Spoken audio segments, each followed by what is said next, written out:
And welcome back to another music review podcast. We are live here tonight with the mRNA podcast. Of course, that stands for Music Review Nerd Acumen. Back with the co-host with the most, Staple Gun. What's going on, man? I gotta fix your camera. Like, you moved again. Let's adjust you there. That's okay. We can fix that on the fly. That's what we do here. Welcome, everyone, to the show. It is Tuesday. We're also live with the great Malenko. Ding doodling doodling. What's going on, J-Man? Are Whoop, whoop. are you violent? I am not violent today. Coming off the gathering. You are. So for those that don't know, tonight's review is the latest EP. Keep that in mind. That is a specific note here. It is an EP we're reviewing, which stands for extended play, meaning it's not a full album, meaning there's only 8 tracks. So this is considered the EP for the 5th Joker's card of the second deck. Yes. So if you're not familiar, ICP has come out with, they are on their current second deck of 6 Joker's cards. And for the future, the decks are going to be 6, 6, and 5, which was definitely brought out on the last Joker's card. They brought all that to light. But this is just the newest Joker's card coming out on Halloween. On Halloween. And this is the setup for that. That one coming out on Halloween is Yum Yum Bedlam, and this is Yum Yum's Lure. This is the setup for that. We're going to be breaking it down in this review. We have a lot of stories to share, possibly some of us more than others, as far as our history with the duo. As you can see, again, welcome back, Herman. You recently went to the gathering. Now, for those that don't know what that is, can you enlighten us?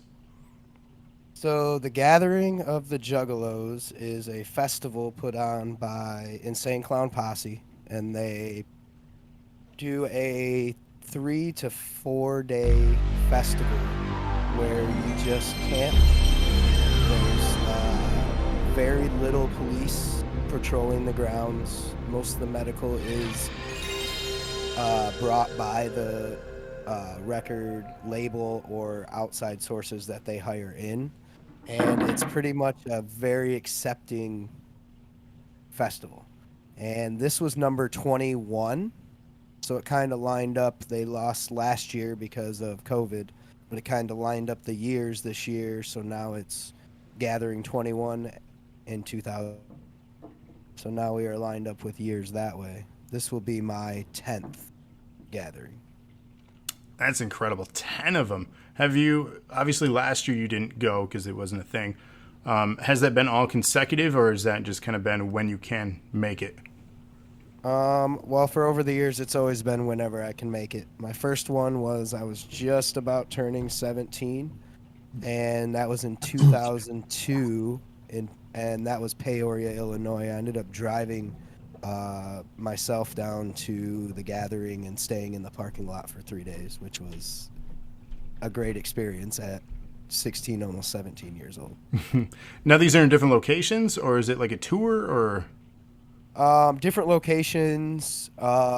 Sometimes they do span of maybe 3, 4, 5 years in the same location, but then they switch it up because of either the town protesting them being there or somebody coming up and not wanting to happen there, so they put in something to the town. Even though most towns love having the gathering there because it brings in a lot of monetary for all the towns that they have the gathering at. It brings in, when you have 5 to 10,000 juggalos in a town, you're definitely spending money in that town.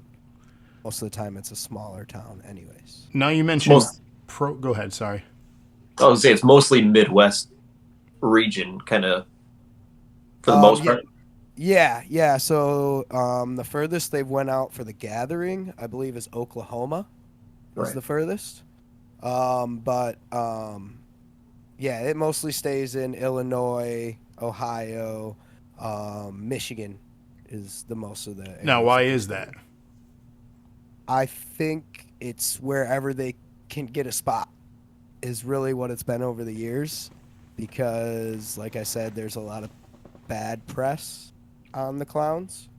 But it seems to be that with all the bad press, after you leave the gathering, you're leaving without stories of giant fights or people stealing a lot of things or anything to that effect. It's really self-policed as well with the juggalos that are there. Now, you And they're mentioned Detroit based, so that's probably part of it as well. right. That's what I was alluding to. The fact that they're a local for us here. The three of You us just made the list. The three of us from Michigan. Thank you for the sub and for the hosts, everybody. Shout out to MX for the resub. Thank you so much, and for the hosts as well. If you're watching us here on Twitch.tv live on Tuesdays. But yeah, so yeah, that was what I was alluding to. For the three of us, we're all Michigan natives. So this might be a band that we hold more dear to our hearts because of that. Maybe not. But it is a local, quote, band here, especially for the beverage that they pimp out. Thank you for the host, Lana. That beverage, of course, is Faygo. Faygo. Have you guys had Faygo? Many Ooh. bottles of Faygo. Who hasn't? But that's what I mean. A lot of people haven't. Listeners, have you Right. ever heard of Faygo, or have you ever had Faygo? I'm curious, anyone listening or watching right now, chat in if you have not or have. Because That's a fun part to ask people, like tell people about ICP is like they actually throw Faygo on their crowds and they're like, what's Faygo? And that's another whole story you get to go in over the years of what Faygo is. And what's your like favorite? you said, there's a lot of people. Me, Red Pop. I'm a Red Pop guy. Red Pop for sure. Yeah, I do like Red Pop, but Rock and Rye is really good. It's okay. Such a different flavor. Yeah. If I had to pick one, it'd probably be Red Pop or Rock and Rye, for sure. Lana has had it. A few others. What's up, Emma in chat? Ty has never had it. I believe this was brought up before. DKA has family in Michigan, so he's had it before if he's still here. I mean, it's not like it's a unique soda by any means. Like, I don't want to sell it and mismarket it. Cheap. It's cheap. It's affordable soda. cheap. It's budget beverage. Right. You remember $1.19 3 liters? Yes, they were one of the few that had 3 liters, other than like 3 store liters. brand. Yeah. It's good stuff. That you could get like Moon Mist. And that's actually what started the whole ICP and Faygo thing, was randomly being on stage. I think it was like 1994, or it might have been even earlier, maybe 92, where Violent J just randomly had a 3 liter of Faygo and hit Shaggy over the head with it, and everybody went fucking crazy. And it went off from there. And that's where it went from. Ads in chat says one thing that sucks about being in the UK is no gathering there. There's no Faygo, and the Juggalos are rare for the UK. So fandom. Well, there's a UK TikToker I watch who got some Red Pop sent her way. So if there's a will, there's a way. Get some. It's Or if worth you trying. work hard enough, you can come to the gathering next year It's true. with Wicked. Which is actually an important thing to note. I had it noted later, but next year is supposedly a farewell tour. Yes. Some pretty crazy and what you would say in the Juggalo world, wig flipping news was pretty much told to us on Saturday at 2 p.m. during the ICP seminar. Violent J, in the last 8 to 10 months, his heart actually flipped into AFib, and he actually almost died, which is a pretty big thing for all of us to take in as juggalos. Being someone that pretty much shaped our lives growing up in this juggalo world. So it was a pretty hard thing to take in, but instead of 5 to 6 dates a week, they're like, we'll just do 3 dates a week or so. So it's like, we'll still tour harder than a lot of other bands, but we're going to cut back a little. Yeah, I seen a lot of the press release on that. He said he was going to still do what he can when he can. And it was diagnosed as heart condition, heart failure, basically. And Yeah. I don't know the long-term effects, treatment, or what's going to happen. I can only imagine that a life of the way they've lived their lives probably hasn't been the healthiest. Constant touring. I'm sure not eating the best of food. And Fago. go, go, go, go, go. Constant on your heart. Just you don't stop touring or making music or putting out 2 to 3 CDs a year. I mean, it gets pretty crazy. And he was the bigger of the two, for those that don't know who was who. Yes. So, again, health, weight, we don't know these things. He's not like a huge guy by any means, but he's the bigger of the duo. But I meof you put him next to me and he's a huge guy. Like he's 6'2", I believe.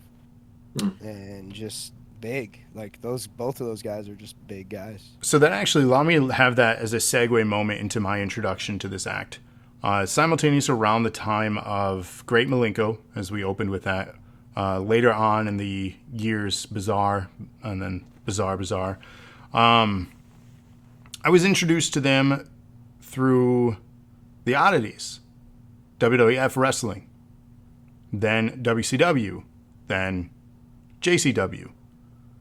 So wrestling is really kind of what brought the attention of them into my life and those albums around that time. Because I was familiar with a few tracks, but I wasn't like, this isn't, I didn't understand it. I thought some things were funny. I thought it was satire. I didn't fully understand. Yeah. And, stage show. Right. And I'm like, okay, this is different. And it was around the time like acts like Marilyn Manson, Rob Zombie. So like the shock culture of music in the late 90s. I was like, okay, this is another trend that's happening. I didn't realize the subculture that would be created from all of this. But I just learned about them because of wrestling. So that's why when you said big guy, they were actually decent wrestlers. Like they can sell moves. They could do a lot of things, maybe not at the level of like Stone Cold or The Rock, but they were like having great matches with the Headbangers. They put over the Oddities, which were probably a faction that never should have been a thing, but they were a fantastic group for those familiar with that time period of wrestling. It's kind of like the stage show that they put on themselves. It's like they brought it into the Oddities to try to get in the fans to have more of a eye-popping experience than just coming down to the ring as a group of some people from a clown show or something like that. It was a lot more than that when they came out. They ran around the crowd. Everybody come see the greatest show. Yes. Gather up all juggalos in rows. And roll. It was the entrance that I remember the most was with the Cartman doll, where they would always have that waving in the crowd. So for me, that was really my introduction to them, and around the time in my life that I really only listened to them, to be honest. I checked in periodically over the years. You just made the list! Listen to stuff. Thank you so much for the sub ads. That's bumping us up here as well. We'll keep you guys updated on that, too, because we do have an incentive. I'll mention that throughout the episode tonight here and towards the end as well. But thank you so much for that sub. But I check in throughout the years on the act, and honestly, I didn't stick with it. I was not a devoted fan. I just don't know if it was my kind of music. And that was just my honest opinion of them throughout the years. There were good stuff that I really enjoyed. I loved the banter. I loved the beef that they had with people. I loved the rivalry, the Slim Shady knocks, in the early 2000s. Like there was some funny stuff, and I loved how they pissed everybody off. Like I appreciated that. Because in all honesty, like what were they doing that was so terrible? People fear the unknown because they didn't really do anything that was overly controversial, more risque than other acts out there that have definitely done things. That's why when you said protesting, it's still so funny because even, correct me if I'm wrong on this, over the years they came out as a religious or supporting of a religious act. What was up with that?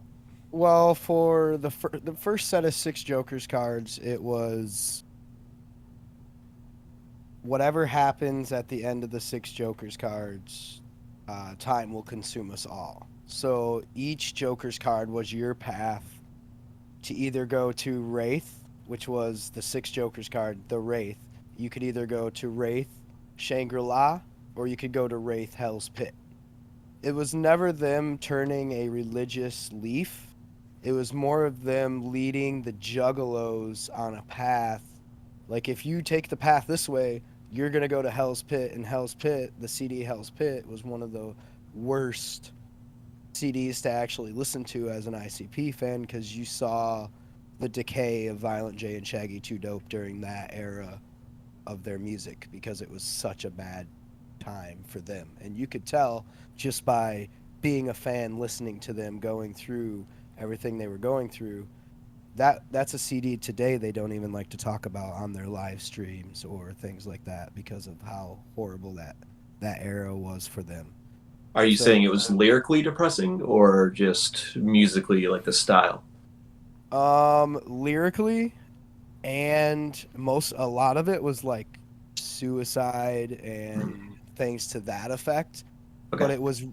But most of the time when they do a record, it's what's going on at that point in time. So this was in 2003.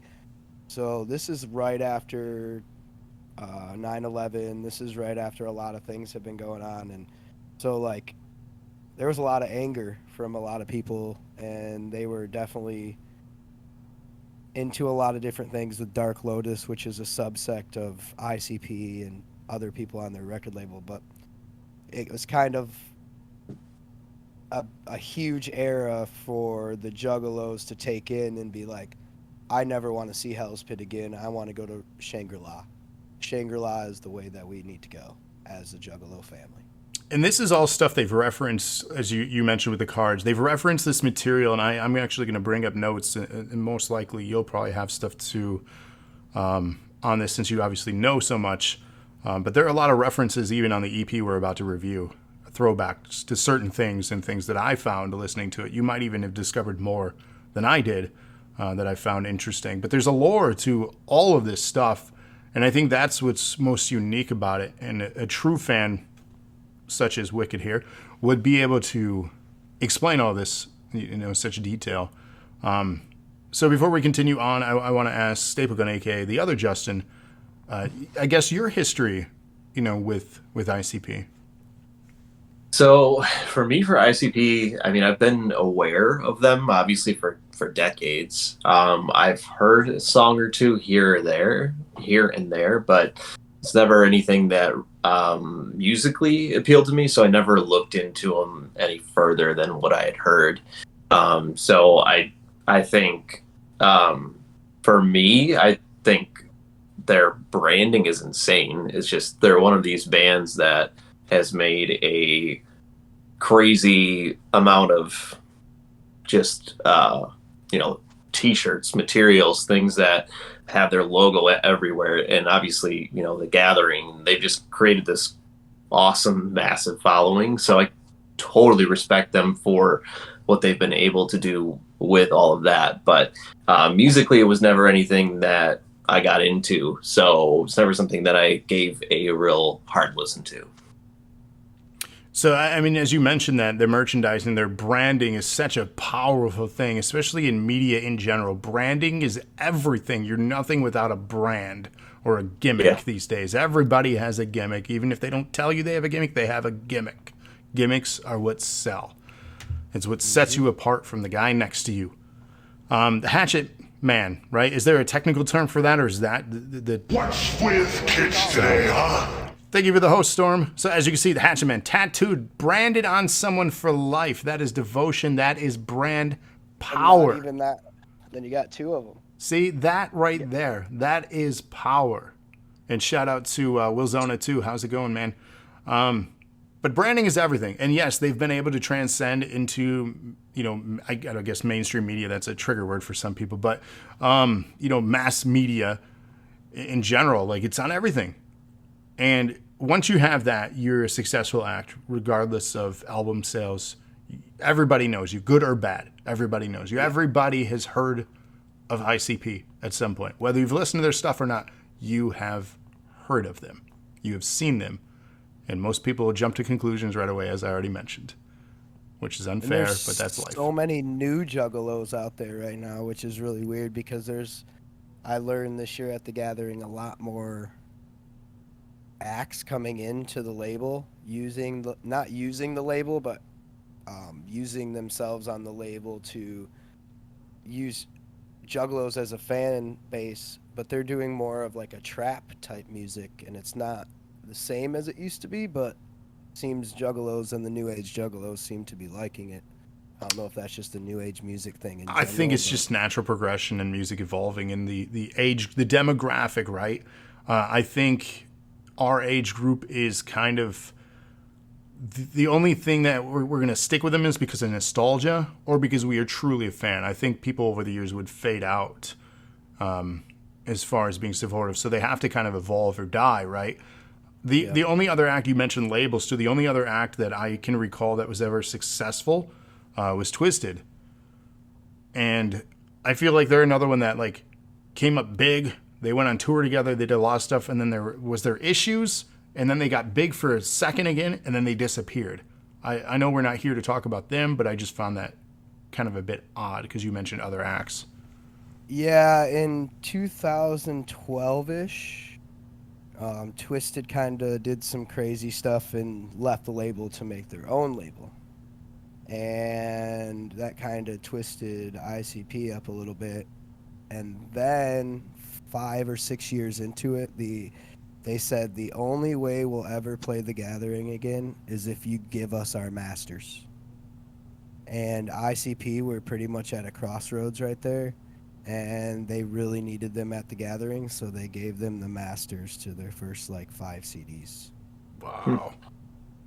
So if anybody knows the music industry, you don't give up masters of artists' work because that's where you make your money from. Yep. Especially ICP with the merchandise and the way that they sell and the way that they've done it over the years. That really kind of screwed them, and that kind of put an axe in the whole Twisted ICP situation. And yeah, they were a big act, on that label for them. Like I think they're honestly the only other one as big as ICP on that label. Yeah, I mean, in the Juggalo world, you have ABK, Blaze Ya Dead Homie, and acts like that, which you've grown up with over the years. But Twisted was definitely the one that hit scene higher than most others did in the wicked underground scene out of Detroit. So before we move on to a little bit of history on this EP, I didn't know if you wanted to go into detail more so on your personal history with the band. I don't know if you can share that stuff. Have I said too much? I mean, for 10 years before I moved out to Hawaii, I did personal chef and personal things with ICP. So if you have ever seen the Hater to Death music video, I was the backstage caterer for that for 3 meals of that day there. I actually had to cook lobster for the group in a place that had no running water and no electricity. So that one was pretty crazy there. God fucking damn it! I also have had to backstage cater the Gathering of the Juggalos for over 200 bands. That year I got to meet Ric Flair, which is an honor. It's when you shake someone's hand like that you've been watching over the years. It's a pretty big honor. I had POD that year ask me to go on tour with them as their chef. Their tour manager came out and gave me their card, which was a pretty big honor as well. I just was a little young during those times. That was like 2012-ish, so I kind of blew that kind of stuff off as a young-minded kid and look back at it now as great experiences that have happened to me. I mean, there's several others. Wrestling wise, I've met Gangrel. Disco Inferno had tapped me on the shoulder one night and I turned around, he shook my hand and told me how great the band that I worked for was. Things like that. I would definitely like to get together with Travis and talk a little bit more about the wrestling that I've seen over the years, because if R-Truth, before I ever seen R-Truth in any major wrestling, I saw him wrestle in the most underground VFW hall for JCW. I mean, it's just crazy stuff like that I've seen over the years, that you never thought you'd ever see these huge names wrestle in the back of a VFW hall. Right. So Jack says, Juggalo, whoop, whoop. Thanks for the host, Whoop, Dingus. He's chanting ICP in chat. And then Dingus asks, who's going chicken hunting? we's going chicken hunting. Would you be willing to share one of my favorite stories that you've told me regarding a high school teacher of yours? Yeah, Obviously, you don't I have to mean, say names. Like we can refrain from that if you're uncomfortable, but the story is still the same, just as good. Yeah, so when I was in high school, there's some things happened in my family. My mom cleaned apartments for a living, so I had some trouble when I was in high school, and then I would miss practices and things like that. But I missed a game due to my mom. She ended up falling out of a window, cracking the whole right side of her body. So she ended up going to the hospital. So I went to the hospital, and instead of going to my football game. And on that Monday, I went back into school, and my coach just so happened to be my math teacher. And he sat me down in a chair and looked me straight in the eye, and he said, "Those clowns will never do anything for you. I don't know why you put all your heart into that stuff. That's just music. Things will never go anywhere with that." And I worked my butt off until I was about 25 years old, and worked my butt off to have Violent J walk up to me and tell me that he's had the best food in a while that he's ever had, and shake my hand, which is someone that I've never thought I'd ever be in close proximity with. And this teacher also told me that the clowns would never do anything for you, and they would never push you anything further in life. So my first paycheck I ever got from the clowns, I walked into the classroom, put it down on the desk, and walked out. So here you go. So You never know. yes, you never know. And things are only getting much better. This group here that you see on my chest here is, they're called TPE, Toxic Plague Entertainment, and they're a group in the Juggalo world that is growing very big, and they're pretty much a news source for the Juggalos, and very big homies from the gathering. And yeah, just the bonds and things that you produce from this culture of fans and family is just huge. Definitely. And that's why you see like such devotion to this world. And it is its own subculture. And I don't mean that in a negative sense. It is its own thing. Very unique from the rest. Thunder, thanks for the host. So let us actually dive in. I wanted you to share that story so bad, because that's one that sticks with me as well, because that right there is so inspiring.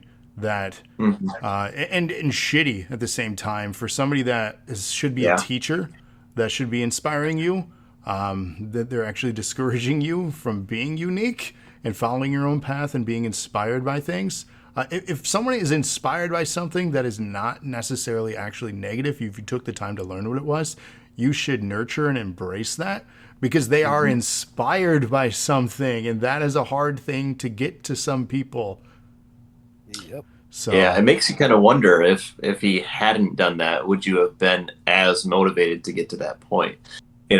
Looking back at it now, like, unfortunately, sometimes it'll take a bad teacher or a bad coach or somebody to say this is never going to happen for you, in order to make you want to prove them wrong that much more. So Yeah, hold pretty my crazy. calls. Let me prove you wrong real quick. Right. Yeah, I'm so glad you shared that. And again, that's stuck with me all these years. And it's such a great like tale for anyone listening to this too. Like, if you're inspired by something, don't let anyone discourage you. Don't be embarrassed by the things you like. I was embarrassed a good chunk of my life for being a wrestling fan. And honestly, like the community we have in DNA is a good chunk wrestling fans. And if I hadn't have if I had have shied away from being a wrestling fan, we wouldn't be probably sitting here tonight, chatting about this story. So you never know. Don't let people talk you out of the things you love doing if it makes you happy. Because screw those people. They're just miserable anyways. That's why they are the way they are. So yes, Yum Yum's Lure, ICP. That's what we're reviewing here. A bit of a lengthy intro, but honestly, it's stuff that I wanted him to share. And I felt it was vital to everything. It came out on a Wednesday, February 17th, 2021, which is known as Juggalo Day. That's why it released on that particular day, for those that don't know. As mentioned, the EP represents the first glimpse of the almighty 5th Joker's card of the second deck, which will be known as Yum Yum Bedlam. This is the part where we predict each other's scores. Who would like to go first? Oh, I would like to go first on that one. All right. Due to the erratic nature of this CD and and that it is an EP, there was a lot of different music on there that wasn't story line pushed. So I would probably, what is the 1 out of 10? Yeah, we do an out of 10. 1 out of 10. I would probably put you both down. I'd put Travis probably more on a 3 because him knowing a little more of the ICP thing. And then I would say more of a 1 to 2 for the other Justin. All right. What do you got, J-Man? Other J-Man. All right. I'm going to guess at the ICP expert here, just based on, some things that'll come up here in the review, but I'm going to guess that he gave it a 6 out of 10, and I'm going to say Travis a 4. Okay. Wicked, I'm going to say you gave it a 7. And Justin, the other Justin, I'm going to probably say you gave it a 2. So, thank you for the host, Cody. Welcome, everyone, to chat. For those joining us, twitch.tv/DoseNerdAcumen. We're live with new podcasts every Tuesday night. We're going to dive into our 8-track EP of Yum Yum's Lore now. We gave our predictions for those just joining us. I guess I'll kick it off. We'll start with track 1, and then we'll go to Staple, and then Wicked. We'll go in that order if everyone's okay with it. All right. First track, Bewitching. So my breakdown of this one is, I stated it serves as what I felt was an intro track to the story of this EP. Keep in mind, this is the first track I listened to in order when I was doing my particular review. So I didn't know if it was actually going to be setting up the story, if there was going to be story or anything at this point. So I prefaced that it serves as what I felt was going to be an intro track to the story of this EP. What I felt was also more serving as a warning message for the character they were potentially introducing here. And honestly, it was an okay setup for their horror rap style. I don't know the technical genre they are in now. And it is a familiar sound if you've listened to ICP. It's not like a shock, like, this is not who I think they are. It's a familiar sound. It's fine. It serves as an intro. Didn't do anything other than that for me. All right. For me, yeah, same thing. Kind of starts with drum roll, high-pitched clown voice. I was saying the same thing. Can't really call it a song. It's more of an intro to the album, feels like, to kind of set things up to come. But yeah, didn't really do much for me either to start off the album. All right. So for me, Juggalo. This pushes me to listen a little bit deeper than most on these tracks, because this track is leading us to become, which we've been waiting for, as Yum Yum Bedlam. Now, for me, as a juggalo, the records have followed me in a different way than I feel than others it has. So, it's outside right now, but randomly, so Yum Yum Bedlam is more of a tropical plant that can lure you in with her seeds, which are the three other flowers that are on her chest. And she can lure you in to bring you to a point where you can either find yourself being very wicked or very good.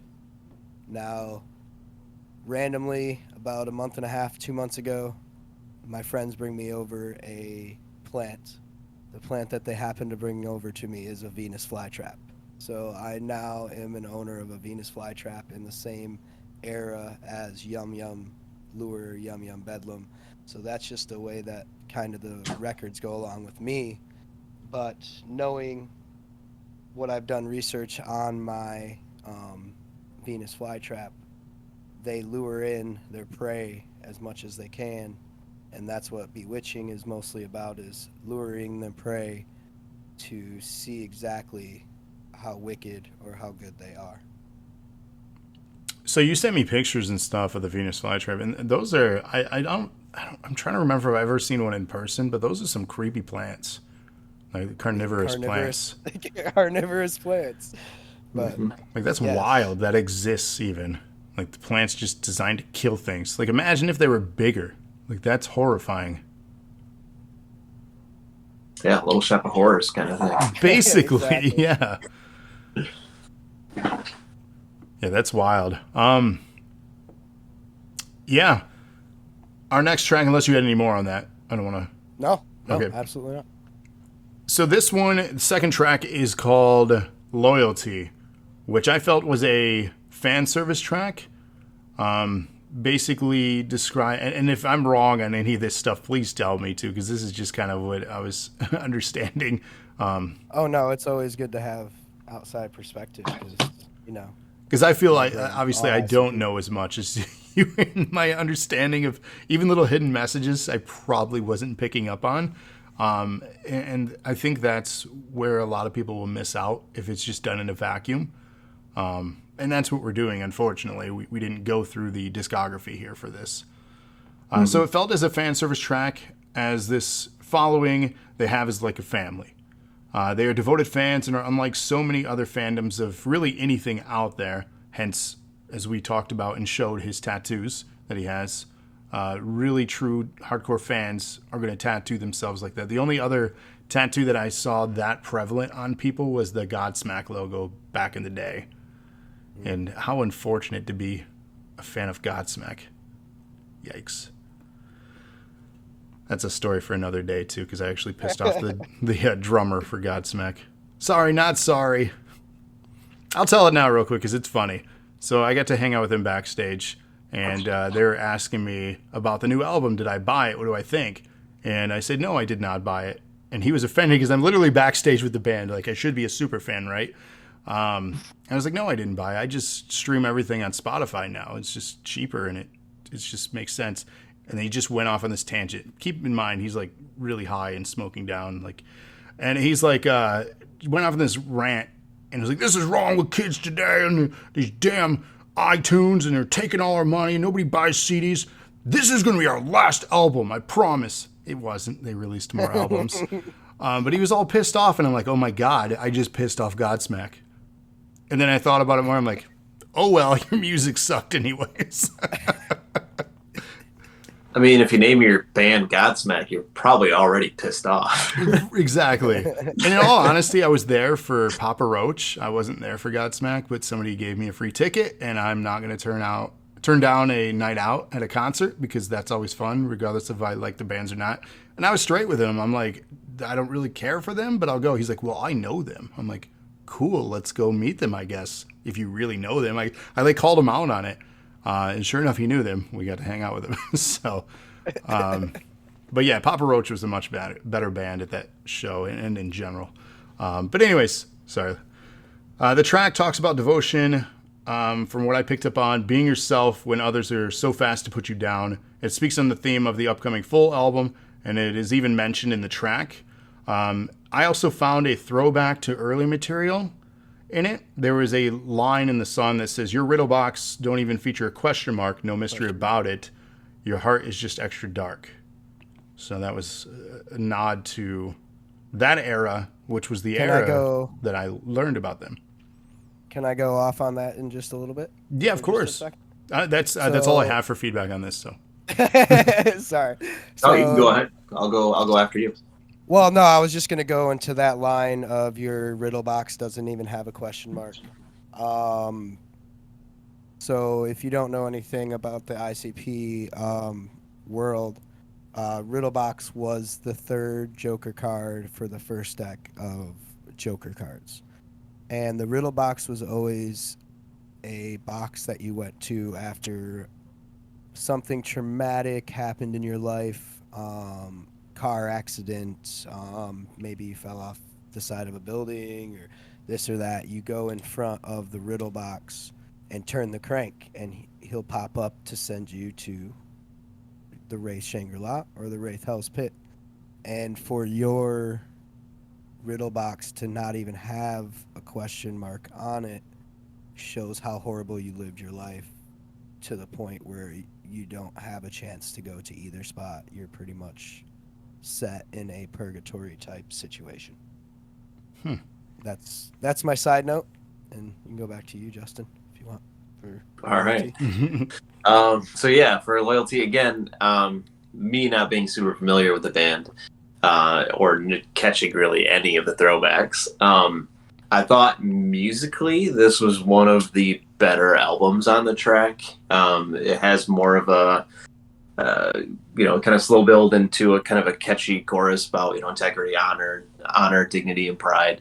But they did have some lyrics, obviously, that I'm not super familiar with the band, but kind of obviously Insane Clown Posse, they've got on their logo a guy with a knife, and so obviously violent lyrics. That's kind of part of their niche and their groups. So that was kind of didn't really do much for me, just because I'm not it's not something I ever really got into, but musically I felt like this one had more to offer than several of the other ones, as far as having a good chorus. And but yeah, overall it was more of a song than the first one, obviously being an intro track. But yeah, just some of the lyrics were surprising, and I was kind of like, okay, so this is kind of what I'm going to expect going forward. So yeah, so that's what I thought when I heard those. When I was listening to the actual lyrics, it was always, ooh, these guys are going to have fun with this, because it's horrorcore rap, so a horror movie in the record. But when the way they portray it earlier on and still is, if someone's going to go out and kill someone because of our music, they were going to do it anyways, because they've already had that trigger in their head. We are trying to do it in our music so that people don't have to do it in real life. I don't know if that clicks with people that way, but that's kind of the way they portray it as, is just, you don't need to go out and do it yourself. Like, you don't need to go out and do these things even though the world's this bad, because most of the time they do sing about the world being so bad. Yeah, so my take on loyalty is it really puts life into perspective. Maybe I froze up. Hello? Are you still there? Still here? Yeah, well, I can still hear you. All right. So it really puts life into perspective on what could have happened if you lived your life just hoeing out your friends, or throwing them under the bus, or you getting in trouble but blaming it on them and them going to jail for a very long time. Like, it's things like that. And I do think like this thing that we call the carnival, that the path that I've lived on, this loyalty part, is that I've been on the side where I've given my whole to everybody that I've ever been around, and I will give my loyalty to everybody, and I'll never take that away from people, because that's just something that I've always done in my life, is helped everybody else. So I just feel like my loyalty to everyone is my biggest juggalo like attribute, because I will always do stuff for everyone around me and my friends to make sure they're happy and everything's good for them. And I feel like that song is a huge part of that as well. A few people said they're having issues seeing the stream right now. I just wanted to see if chat, you can give us feedback on that. If anyone, who all is having issues. Andrea says she sees it fine. So you guys might have to close out of your apps. Not you guys on the call here with me. You guys are fine. But for whatever reason, chat has mentioned issues. But we're going to keep going here. While he was talking, it cut out on me. That's why I had said something. So Gotcha. Yeah. I experienced it a bit too.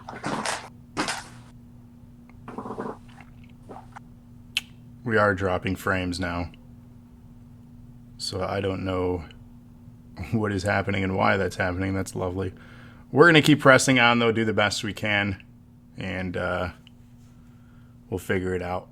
It's Twitch. This is the problem with doing it live and doing that kind of stuff. We're all over the place with our bit right here. I apologize for any technical issues. The Dark Carnival, man. It must be. Yeah, it is all over the place now. It's a Twitch protest of this album review. I thought that was tomorrow. Yeah, we're all... Supposed to be. We'll see if it settles itself out here. Yeah,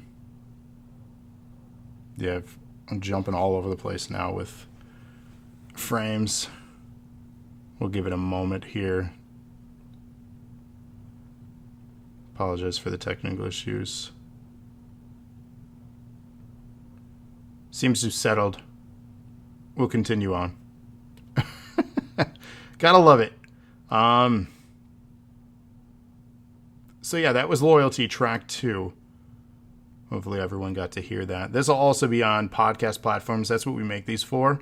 So if you guys ever miss an episode, there is a exclusive YouTube channel for this, as well as Google, Apple, and Spotify. That's where we archive all our podcast episodes too. So please help us out and give us a follow on those.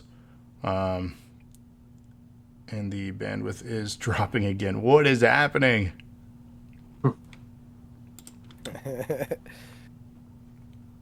Let me stop the virtual camera.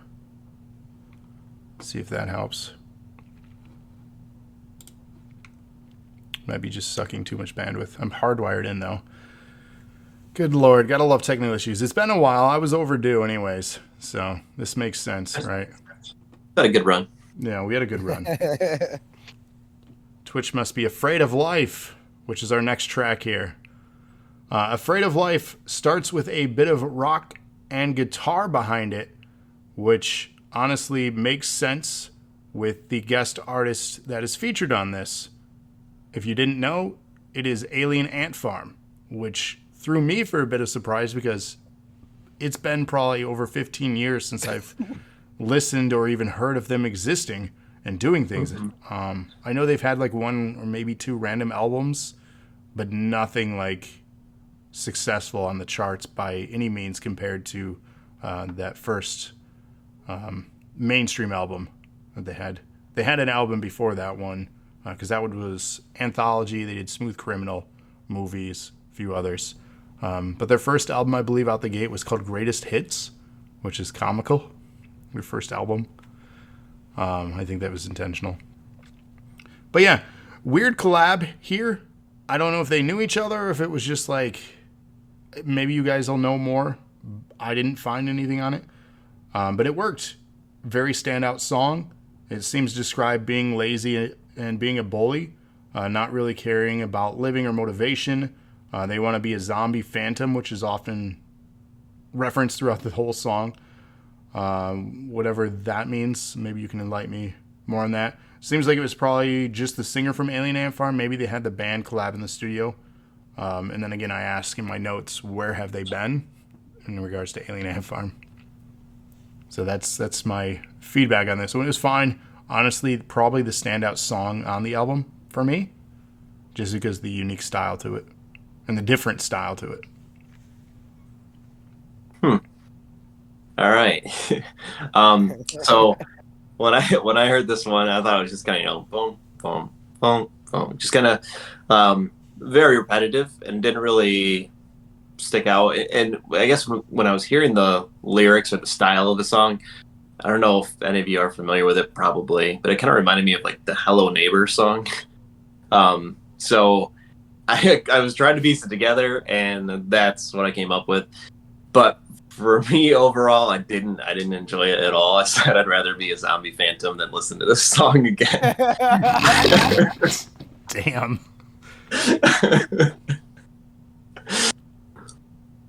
That's what I got. That's harsh. It fits. I don't know. It fits. But damn. Right. So, Afraid of Life. More weird Halloween sound, which made me like it more because that's what I like more of the ICP. And this is one of those ICP songs that really doesn't have a backstory or making a story for anything. It's one of just those weird songs that they put together. Zombie Phantom isn't really anything that in the Juggalo world on a lot of the CDs that I've heard before. So I think it's just a jokey, more Halloween-ish type song. Yeah, it felt out of place as far as I don't know. They definitely have been given more.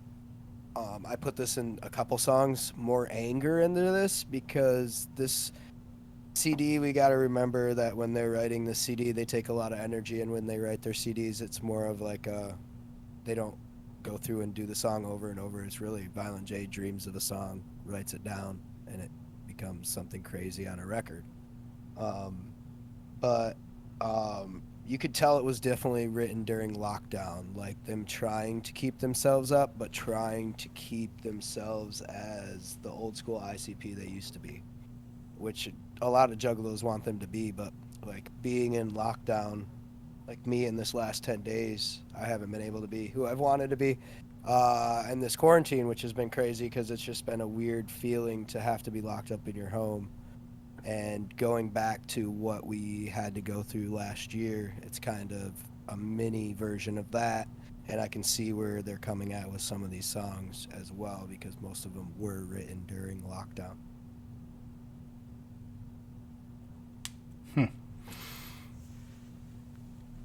Zombie fan. I don't know. That line will forever stick with me. Like I was just like, it's kind of redundant, or it's kind of like you're a zombie and a phantom. You're undead. Maybe but it's you something are that somebody called them dead. once, and they're just trying to have fun with it. You know, I don't know. Right. Maybe there is a Yeah, story who to knows? it, but it was strange. So, Smell of Rain, track 4. So this one was, for me, it was an attempt at another one of their, what I describe as their psycho ballads. They talk about being in love with a girl and being basically imposing when they're already with somebody else. The girl, that is, with somebody else. Did feature a throwback lyric that I caught. To quote, "Butter them shits up good and throw them in a toaster. Hit them with a little brown sugar like I'm posta. Slow cook your titties in my titty slow roaster." And this is a callback to "Can You Keep a Secret" from Dark Lotus. I drank a little lawnmower gas like I'm posta. Beat her head till it smashed like I'm posta. Stole the cop car and crashed it like I'm posta. In the tub I relax and drop a toaster. End quote. And then they'll find me on a missing person poster. Okay. See, he gets it. Again, it's a ballad. They're ballads, like, I don't know what I was wanting. I miss them cleverly making fun of someone in their ballads or having beef with someone. It's not present here. The depth of the content of this one was lacking. And again, maybe I just don't get it, but it is not one of their best ballads. I've heard much better by them. That's it. That's all I got. I love Justin. I love this part. I love this part. This is what I wrote the most about, just because I felt like I should summarize the story because it's pretty detailed.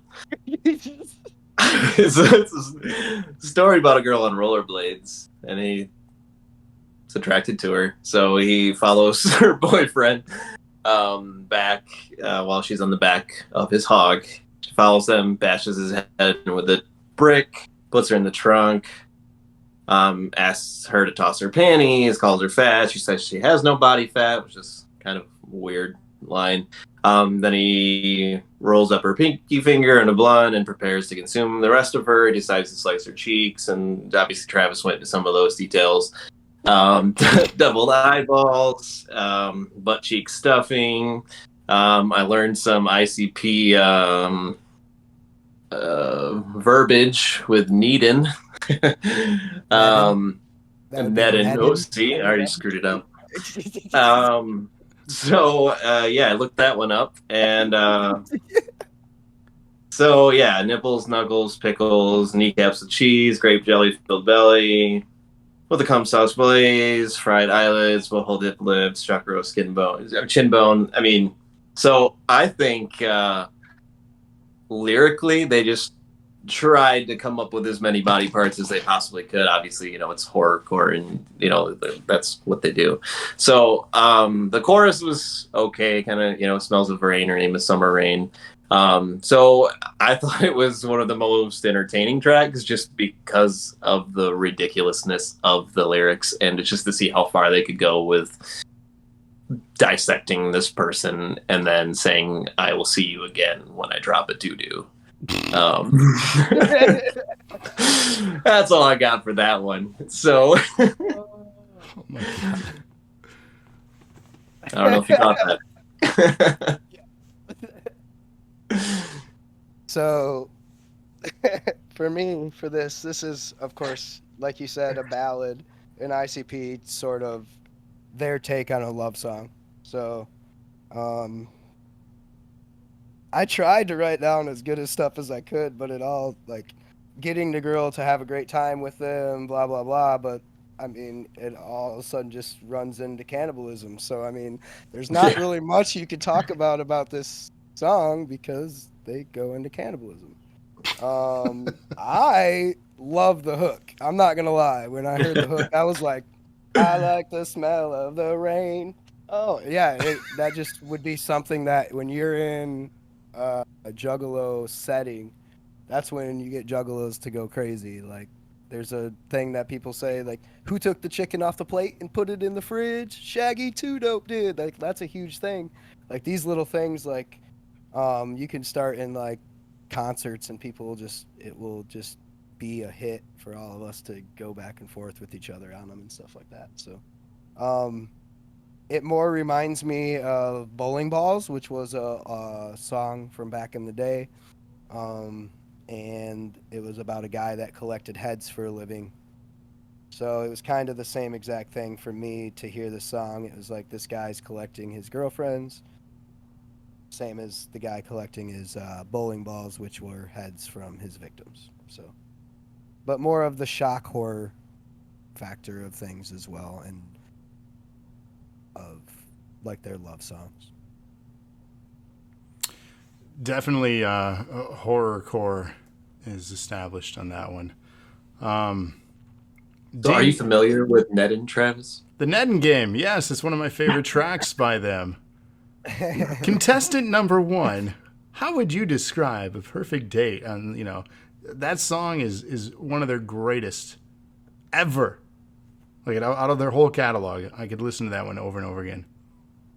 Yes, that CD pushed them to fame beyond what they've ever thought they would ever see. Because it was good.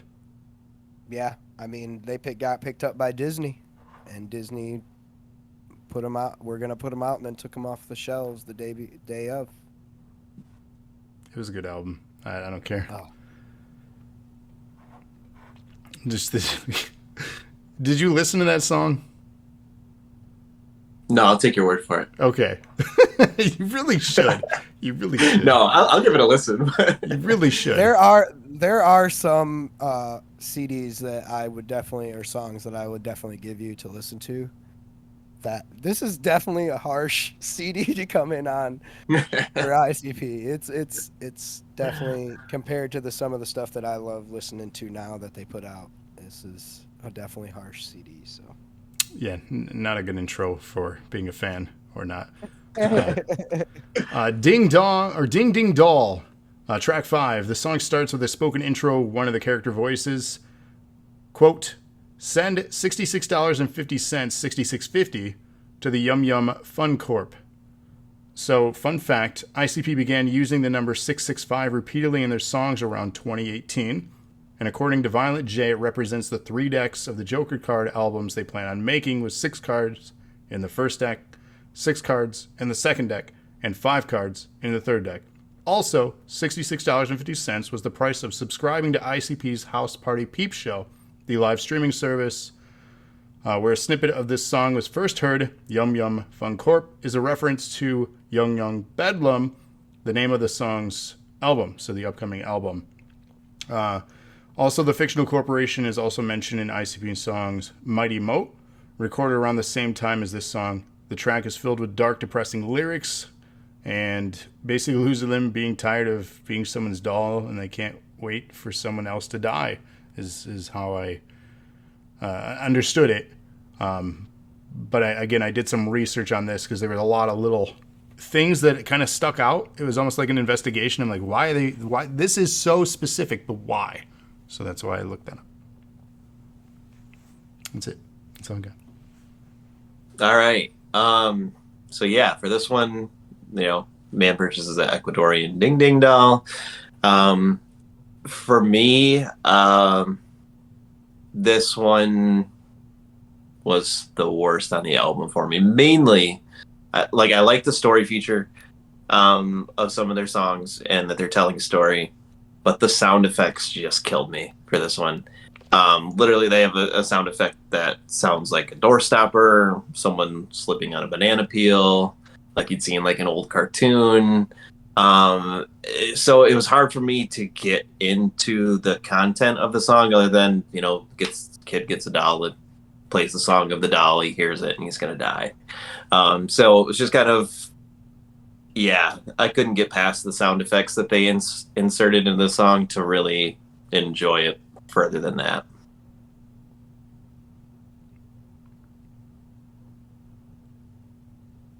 This as well was probably I don't like this song at all. Since they first came out with it, this was a song that I did not like at all. And it makes me think like either Joe or Joey, Violent J or Shaggy, watched Annabelle, and then they were like, I need to make this into a song. And that's pretty much what it feels like to me, is they just watched Annabelle and made a horror movie out of it into a song, but made it their own, coming from a different spot. So, but yeah, that's all I gotta say about this one, because I've heard it so much and I just dislike it a lot. So this is an EP. They're working on their 16th album? Studio album? Yes. At some point, you're going to run out of inspirational material. So, like, you're reaching for anything. And maybe he did watch that movie and he was like, hey, I got an idea. We needed another track. Here it is. Artists do that sometimes. They just throw shit on an album and call it a day. They'll never perform it live. They'll never go back to it, but they filled out their album. Yep. A lot of bands do that. It's why the singles are generally so much better than the rest of the shit. And it's why the industry got into the problem it did for so long. But that's another topic for another day. I won't go on that soapbox. I'll refrain. I'm learning control, guys. I'm learning control. Because I've had it worse. Oh, look at that. That's our next track here. Track 6, I've had it worse. This track made me feel like it was the early stuff again. This reminded me of the early stuff with the darker rapcore styling. You mentioned trap music towards the beginning of this. I felt there was a little bit of inspiration of trap music on this one. Lyrically, they tell a story that basically life sucks for all of us. Hits with them basically going through things that have been awful for them. A lot of dark, depressing content in this track. This one felt more personal, for them, and that's really what I got out of it. Again, a throwback. If you like the earlier stuff, you're gonna like this one. All right, yeah. For me, same thing. I guess what you were mentioning earlier about having a song and an album that would be kind of chanty, or you'd hear in a crowd that would get the crowd going. Obviously, the chorus of the life sucks for all of us. That's something I can see hitting well with that crowd and people really enjoying. So for me, the song was okay overall. I did like that it had more of a common theme to it. It wasn't just kind of a random story with sound effects inserted. But yeah, I do feel like it would be one that would be potentially in rotation based on my little knowledge of them. So this was one of those ones that I could tell that Violent J was in a bad place when he wrote it. And I think this was probably right around the time when he had his heart problems or things like that going on, where he was actually figuring it out, because just the way that he was singing in this, more of this was, I equivalated it to, remember Gavin from Bush standing on the stage during that MTV show? I can always see a song like this where Violent J is just standing there in a spotlight, just telling how just shitty it is, or how it could be for you. And it just feels like another one of those songs where he was just not in a good place when he wrote this one. It was definitely lower on the list for me because of the fact of that and the way I've grown up with the ICP world. It's hard for me to listen to those songs and still see that they have that in them, where their life feels that shitty still, because there's got to be some truth to some of that if you're gonna put your heart into it. Definitely. To reference Gavin, the chemicals between us, basically the chemical imbalance between our ears is a lot, and it's something that we continue to learn about on the daily, about ourselves and about each other, and how to train our brains to basically be better. That's another topic. I feel like we could go off on so many topics here in this podcast, but we want to keep this thing kind of focused, because I can talk a lot, hence why I do these.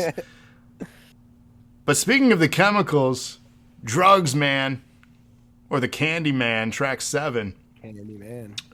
Man. This song, what? My first words were literally drugs, man. I didn't even know what is happening in this song. It's really, to me, I was kind of confused. And I have another note here that says, someone explain. Hopefully you will be able to. There's a line in this that I wanted to add. Holla, holla, holla, Scooby-Dooby, pooper scoop, fresh and fruity, pull up, roll up, hold up, blow up, juicy fruit hoops, loops, fruits, scoops, fudge chunks, poop shoots, I double popped them, troubled cops, and bopped them out, they blue boots. Nailed it. What the fuck? Another one of those songs, man, that they're just throwing stuff at the wall and hopefully it sticks into it. And they stuck them together, right? I don't even know. That's all you got? That's all I got. That was my review of the track. I This is don't the know. third- okay, so this is the third Candyman song that I've heard from ICP. So like, this is the weirdest one I've heard for sure. I'm sorry to jump in on it like this, but Take it away. yeah, like this is kind of stuff that you kind of hear when you're walking through the gathering grounds. So I don't know, maybe they were like, This is not the because you place for walk through the me. gathering. Okay, I don't know if I'm allowed to. I could. I'm pretty sure I could say this online. One of a big thing this year and in past years is show me your butthole. Like that is a main like stay. Are they checking Like each when other? you Like go what is by happening? camps, there's things that happen at the gathering that people just don't understand. And like show me your butthole kind of got added in, and now over the last years that's a thing, and people show their I don't want to see that. Like, come on. Yeah, What happened to but just it's- show your boobs? Like, that's but- cool. Yeah, but you get in Sometimes. trouble for that. Wait, you can get in trouble for that, but you can't get in trouble for buttholes? No, you get arrested for showing your boobs at a festival. You if the don't cops get see you. arrested for showing your butthole. I guess not. I haven't seen someone get arrested for their butthole being shown, but I've seen a lot of women getting taken away for showing their boobs. Kira says that sounds like a spew of words they start saying after a lot of drinks. Emma says, I don't want to see your pooper shooter hole. Yeah, no, come on. Come on. But it was just a random slew of words put together is pretty much what I got out of this song. It's really one of those that I don't like because this is a third Candyman song that I've heard come out of ICP. So Yeah, it's weird. It's weird. This section of the show is weird.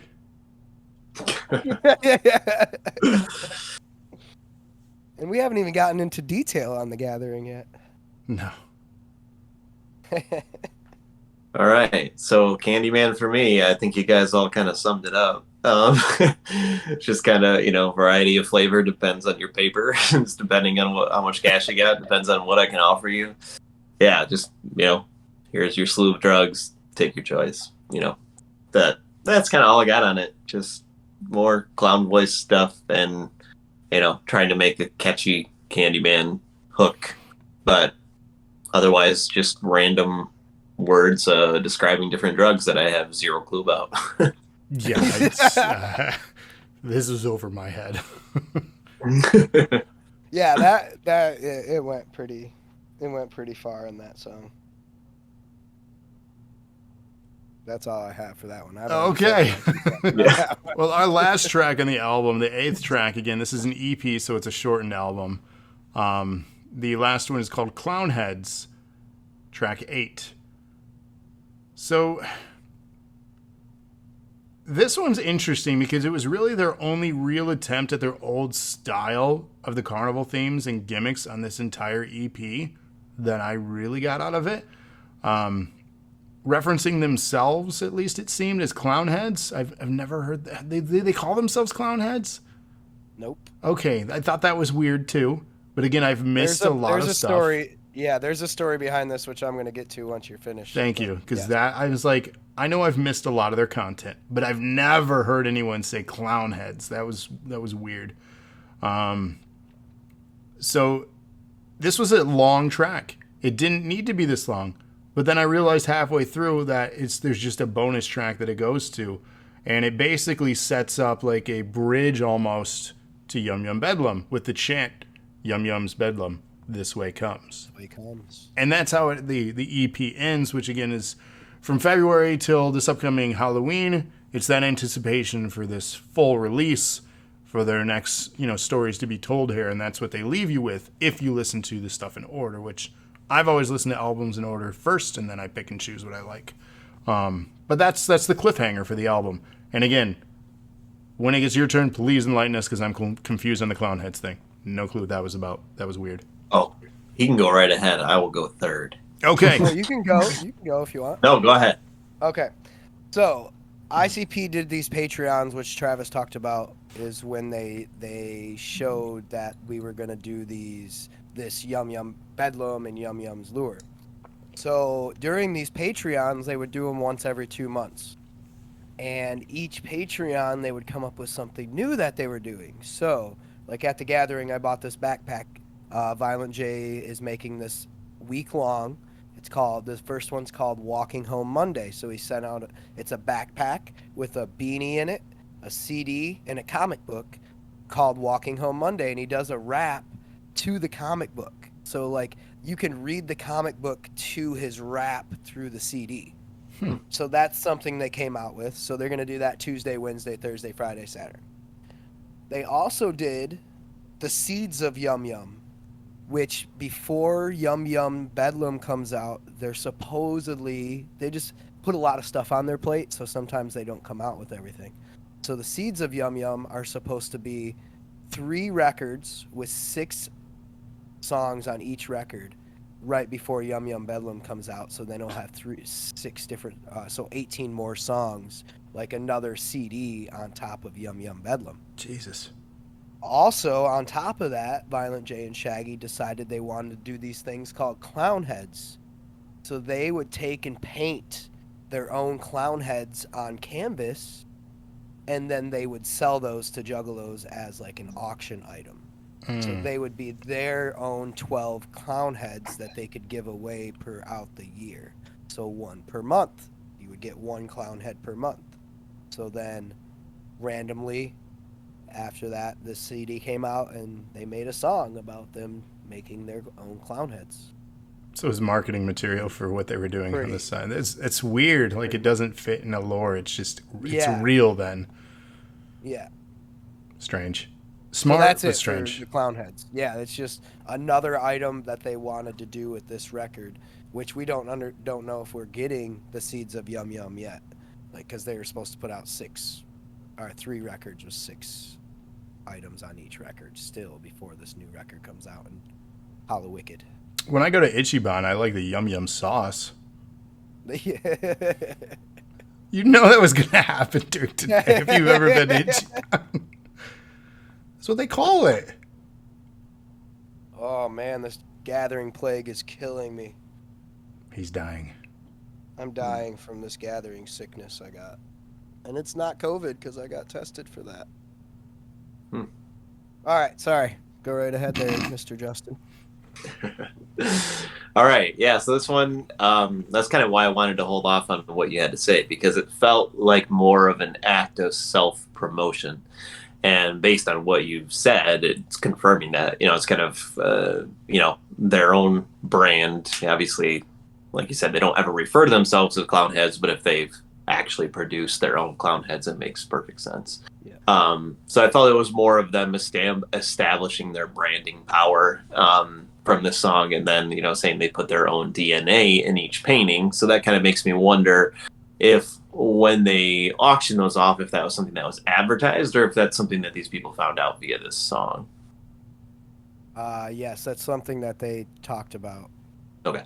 So, yeah, it felt to me just like more of an odd track to close out an album, but I know it's not like a full album. So, there isn't a real cohesion to everything like you would expect out of a full album from a band. So, yeah, it was kind of repetitive and, just felt like more of a branding opportunity than a real detailed song telling a story. So let us digress, shall we, in our final thoughts on this particular album with our final score. I will go first, continuing our order. My final review. This EP misses the target for me. The style is mostly the same throughout it, and while I know this is an EP for an upcoming LP, it would serve better, or it should serve better as a sampler of what is to come. We obviously don't know that as of yet, but this can leave some false hope with a big album coming, especially now knowing the health of Violent J with heart failure and their farewell tour coming. I miss the dark and fun carnival themes with characters and gimmicks of the early era. While it still hits the dark tone for their content, it seems more straightforward and less like the satire content that I hinted on earlier on with some of my feedback. This isn't the worst thing I've listened to ever, but it definitely needed more than the one standout track to have a standout for something to go back to or something to reference again and maybe we'll admire this one more after a full album comes out of their next one. But as this is a sampler of things to come, I felt it missed the target. I give it a 3 out of 10. All right. I don't have quite the wrap up like that. So for me, again, it was I was going in with very little experience. First couple tracks obviously kind of told me what I was getting into with the rest of the album, and then Smell of Rain went kind of full on into, storytelling. From that perspective alone, it was entertaining, if not bizarre. Once you got to that part of the album, and then I felt towards the end it just kind of fell apart. Like I said, with the Ding Ding Doll, the sound effects were just awful. Well, you can't even take Ding Ding Doll seriously. Sorry. I know. I mean, it's a very serious song. It's a true story, I'm sure. But yeah, so the sound effects from that, and then I've Had It Worse again was just it was a depressing song, more of a chanty song, and then Candyman and Clownheads kind of fizzled out at the end. So I gave it a 1 out of 10. Man, Yikes. I know. pretty good on my guesses. You did. So this CD for me is definitely all over the place, but I'm used to that for an EP from ICP. So if you go to listen to The Terror Wheel, Beverly Kills, Tunnel of Love, all these records that definitely put themselves in between a main ICP Joker's card, you definitely get the same feel of randomness. They definitely put more of an anger issue on it. I think it was, like I said before several times, I believe most of this was written during the lockdown, so I think there was a lot more anger and a lot more uncertainty of what everything is to happen in the future. So I think that kind of pushed a little bit of the sounds that you hear in there that are a little bit different and a little bit erratic. Yeah, I actually myself gave this one a 7 because it was right. It was close to being one of my favorite EPs just for the I when I get into a hook, I love it. And that Smell of the Rain hook is just in the smell of the rain. I'm telling you, it's just amazing. I love it. I just love it. But this definitely puts me in the way of coming to Michigan to actually get Yum Yum Bedlam on Halloween. I'm just super excited for Yum Yum Bedlam to grace us with her presence, because this is the first female Joker's card out of all Joker's cards. So we don't know which way this will take us as a Juggalo world. The bewitching is coming. Mm-hmm.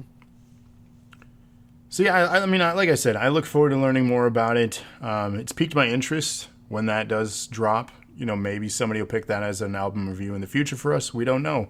That's the fun thing about this show in the current format, is that a donator to the channel gets to determine what we review, which led us here tonight with you doing this particular one. You had chosen this one as our album. So thank you for that, of course, and because you've shared such obviously great stories thus far, which leads me to closing thoughts on today's episode.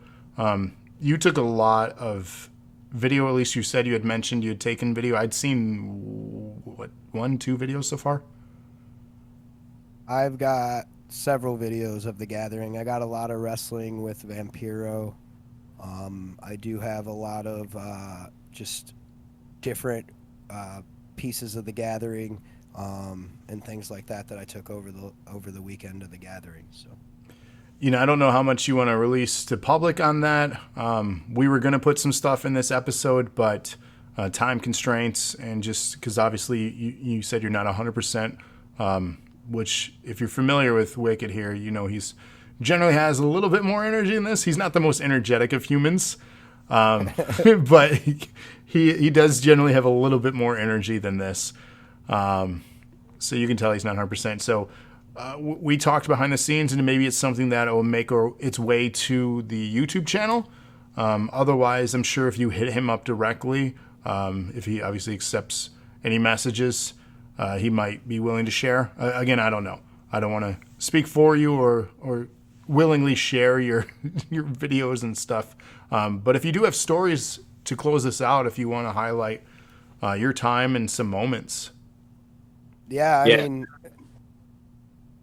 Oh, I was going to say, I'm just curious. I was looking up some of the details of this year's gathering, and some of the things that obviously stuck out to me were Vanilla Ice, Steve-O, and Kid and Play. And then the most bizarre thing that really caught me off guard was Chris Hansen to Catch a Predator. Wait, thing. what? So so Chris Hansen is really good friends with ICP. So ICP did this To Catch a Predator thing about this random guy that was grooming young girls in a band, and they used him, and Chris Hansen and ICP collaborated to get this guy from this band. But they've Awesome. worked together in the past on a show as well. But yeah, Chris Hansen loves doing stuff with ICP. It's pretty crazy. Why don't you have a seat? Yeah. And did you catch that at all? Did you attend that seminar that he did? I did not attend the seminar, but I Okay. did watch him on stage and watch him announce everybody coming up on stage and do all that, because he's kind of like the MC of the night. Right. So he would bring all the bands on stage and announce them coming up, which was pretty cool. Steve-O, the same thing. Steve-O did, like, right before he announced ICP, he lit his whole head on fire. Oh, God. And was like, I see Emma F&P in the house or something like that. And like full like 30 seconds while his head was on fire saying this and all that. It was pretty nuts. And some guy walked up behind him and blew fire through past his head and like made a giant fireball over his head. It was pretty crazy. If you get a chance to find pictures of Steve-O at the gathering, he was doing some pretty nuts stuff. I mean, Do that's your research, Travis. hey, one can only have so much research done. I had more research on this album than you did, so back at you. I'm glad you did research on something. Steve-O was interesting as an appearance, though, because obviously they have a new Jackass film coming out in October. Plug, pay us, please. Dick House, come on. Man, I want to see the movie. I'm excited. But yeah, obviously he's going to be doing marketing for it, and him doing stunts like that, he does that just generally from my understanding of him as a person. He's just out there. But that's great marketing for the upcoming film.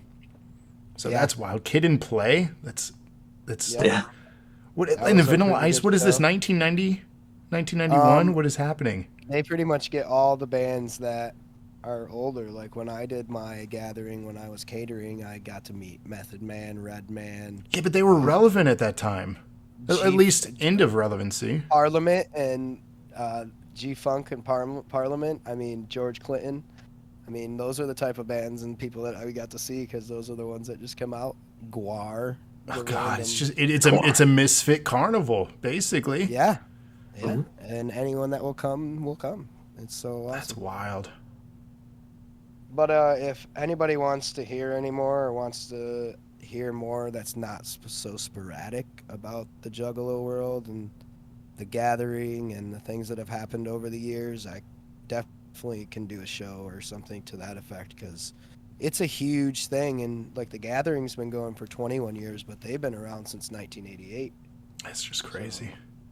Yeah, I mean, they've been putting out albums since then, and they dropped out of high school in 9th grade and started their own record label. So, I mean, it's just all that perseverance and hard work, you know?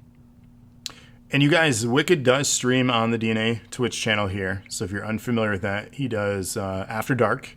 It's a late night stream because of where he is at. It is not actually that late night for him. It becomes late night with how late he stays up playing.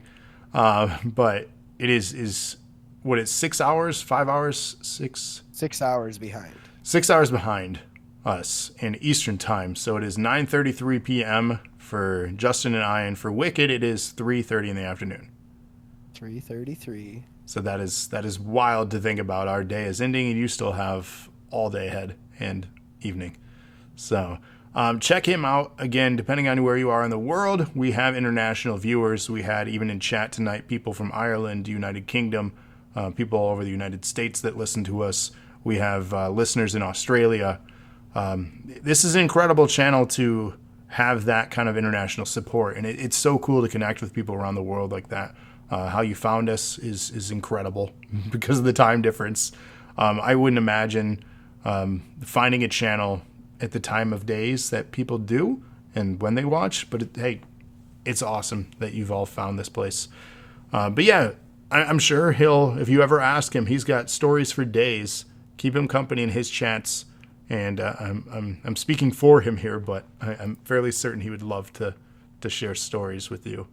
So, And there's, like he said, many of them, because I am one of very many juggalos I'm one of very few juggalos that have ever been at Psychopathic Records before they started letting people at Psychopathic Records. Like, I am a very fortunate juggalo to be where I am today, and there's just a lot of things that I have seen and heard and been around. So iRob is in chat, and he says a DNA trip to visit Wicked. Hell yeah, let's go to Hawaii. I've never been. I'm gonna beat you guys. I'm gonna be there in less than a month. I was gonna say you'll be here before we'd be there. So Yeah. well, other than that, if you guys want to connect with us, as mentioned, Wicked streams. Justin is my co-host on this podcast normally. Wicked is a co-host of mine with iRob on the movie reviews, the R DNA podcast, the R for REEL, because we keep it real. Sticking with that. That's going on a t-shirt one day, damn it. We don't know what we're doing in September yet, because today is the last day of August. That means all your bit donations are coming to an end for the month. We have a top 5 that will be posted tomorrow, and individuals will get to select the order of what they want as their prize, and then they will select what movie and what album we will be reviewing at the end of September. Be on the lookout for that. It's scary because, again, we have no clue what to expect or what we're doing. What I can say, though, spoiler alert, we're going to have a special bonus episode for anyone wanting to be on it or involved. We'll figure out if it's like a massive amount of people, like 30 people, can't do it.